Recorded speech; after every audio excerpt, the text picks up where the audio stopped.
Hi, hey guys, welcome back to my channel. Today I'm going to show you how you can sign out on in Google Classroom.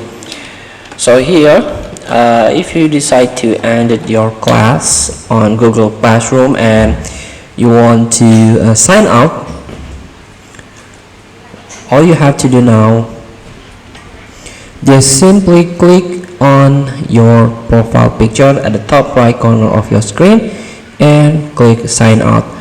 However, if you click this sign out, you will also sign out from other Google apps. So for example, from YouTube, from Google Mail itself. So here, in order to sign out, you have to you have to consider it, because of you can sign out from all of your account in Google apps. So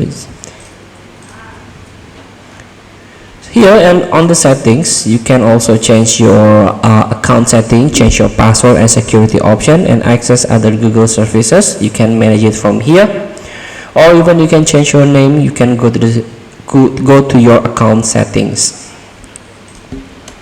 So feel free to try. Thank you for watching. Don't forget to comment, like, and subscribe. Also click this button below. See you in the next video.